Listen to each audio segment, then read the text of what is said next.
کا جو پیمانہ ہے عزیزان گرامی وہ اہل بیت کی محبت ہے۔ میرے اور آپ کے اعمال تولے جاتے ہیں، گنے جاتے ہیں اہل بیت کے محبت کے پیمانے پر۔ تو جتنا بڑا یہاں مجمع بیٹھا ہے نا، کسی کی نماز کسی جیسی نہیں ہے، کسی کا روزہ کسی جیسا نہیں ہے، کسی کی کوئی عبادت کسی جیسی نہیں ہے، ہر ایک کی عبادت مختلف ہوگی بے قدر ولایت اہل بیت۔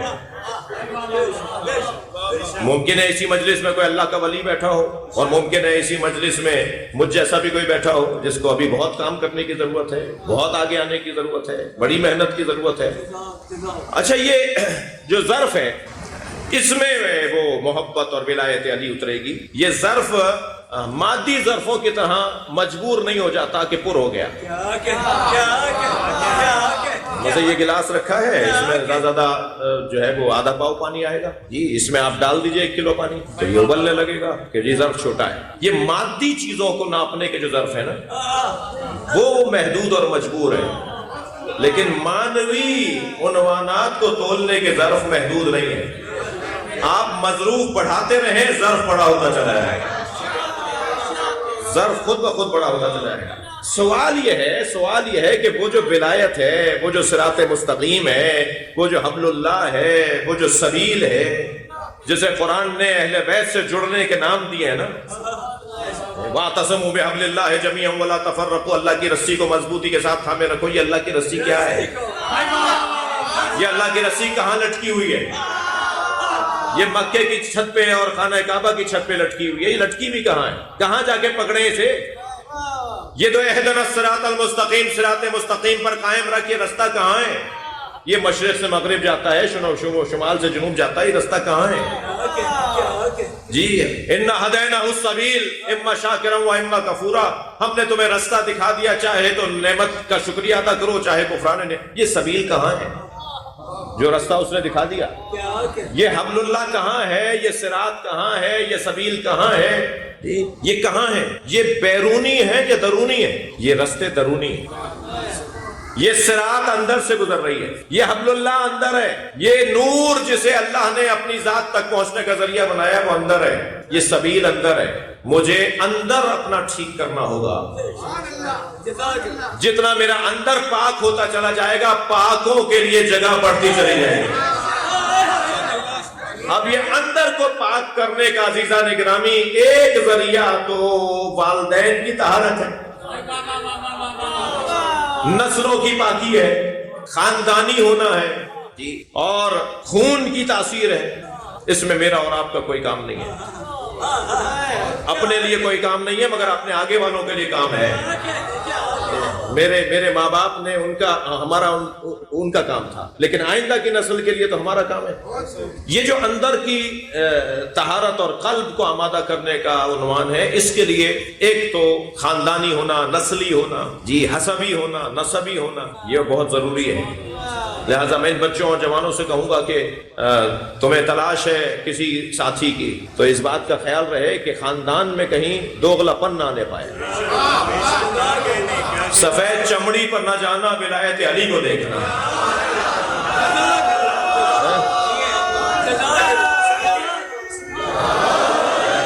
ظاہری خوبصورتی کو نہ دیکھنا، اور ایک نگاہ میں کسی کے فریفتہ نہ ہو جانا، اور اگر ایک نگاہ بھی ہو تو وہ بصیرت کی نگاہ ہو، بصارت کی نہ ہو۔ جی تو یہ آئندہ بھی معاملات ٹھیک رہیں گے، نسلیں سیدھی رہیں گی، صاف رہیں گی، سچی رہیں گی، اور بہت سارے کام ویسے ہی خود بخود ٹھیک ہو جائیں گے۔ بہت سارے کاموں میں محنت ہی نہیں کرنی پڑے گی، اس لیے کہ سسٹم ٹھیک کر دیا، نظام بہتر کر دیا۔ تو یہ جو ایک سبب ہے ظرف کو بڑا کرنے کا اور ظرف کو آمادہ ولایت علی کرنے کا، وہ ہے نسلوں کی طہارت۔ اور دوسرا رستہ ہے تقوی۔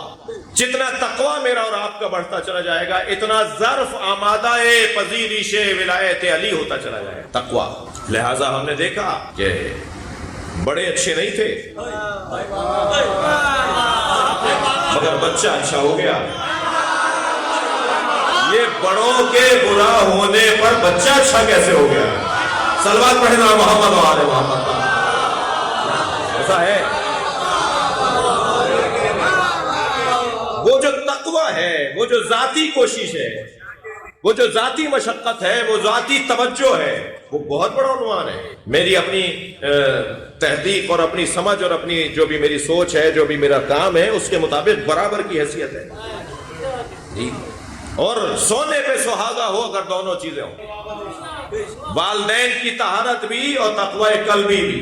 بڑوں نے تو پاک صاف رستوں سے ہمیں منتقل کیا، لیکن ہم بھی مجلس میں بیٹھتے ہیں، ہم بھی امام بارگاہ جاتے ہیں، ہم بھی نماز سے غافل نہیں ہیں، ہم بھی جھوٹ کو جھوٹ مانتے ہیں، غیبت کو برا جانتے ہیں اور سچ کو اچھا جانتے ہیں۔ لہذا تقوی آمادہ کرے گا مولا علی کی ولایت کو قبول کرنے کے لیے۔ ماہ مبارک رمضان ہے، ان ایام سے زیادہ اچھے ایام نہیں ہے اس بات کی طرف متوجہ کرنے کے لیے۔ میرے مولا خطبہ دے رہے ہیں، میرے مولا نبی، ماہ شعبان کا آخری جمعہ، مجمع پورا مدینے کا سرکار کو سن رہا ہے۔ ارشاد فرمایا، یا ایھا الذین آمنوا قد اقبل الیکم شہر اللہ، اللہ کا مہینہ تمہارے قریب تر ہوتا جا رہا ہے، بالرحمت والمغفرت والبرکہ، رحمت مغفرت اور برکتیں لے کر آ رہا ہے۔ الذی دعیتم فیہ الی ضیافت اللہ، اس مہینے میں تمہیں اللہ نے دعوت پر بلایا ہے، اللہ کے مہمان ہو۔ اور پھر میرے مولا نے فرمایا کہ اس مہینے میں ایک قرآن کی آیت پڑھنا دوسرے مہینوں میں پورا قرآن پڑھنے کے برابر ہے۔ اس مہینے میں ایک کھجور کا دانہ کسی کو کھلانا ایک پہاڑ صدقہ دینے کے برابر ہے۔ اللہ اکبر۔ اس مہینے میں اللہ کی عبادت کا ثواب ہر سال بھر کی عبادتوں سے 1000 گنا زیادہ۔ جب فضائل بیان فرما دیے ماہ مبارک کے تو مولا علی کی آواز آئی، ایو عمل افضل فی ھذا الشہر، یا رسول اللہ سب سے اچھا عمل اس مہینے میں کیا ہے؟ جی سرکار نے مولا کی طرف توجہ کی اور فرمایا، الورع عن محارم اللہ، یا علی اس مہینے میں گناہوں سے بچنا سب سے بڑا عمل، کچھ کرنا نہیں، کچھ نہ کرنا سب سے بڑا عمل ہے۔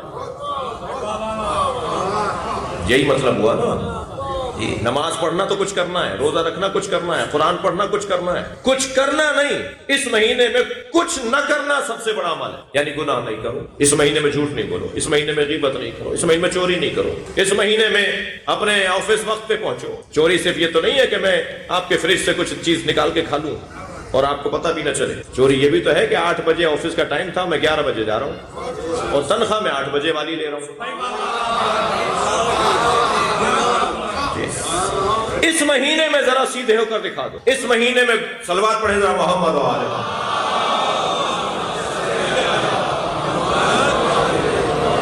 الورع عن محارم اللہ، مولا نبی فرما رہے یا علی اس مہینے میں حرام کاموں سے بچنے سے زیادہ بڑا عمل کوئی نہیں ہے۔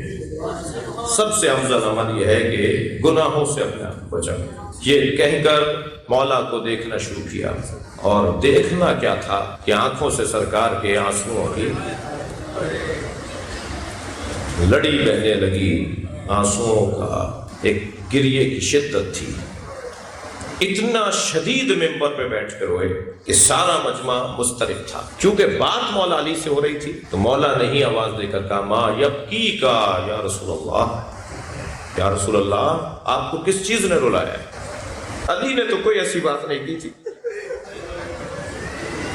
ما یبکی کا یا رسول اللہ، آپ کو کس چیز نے رلا دیا؟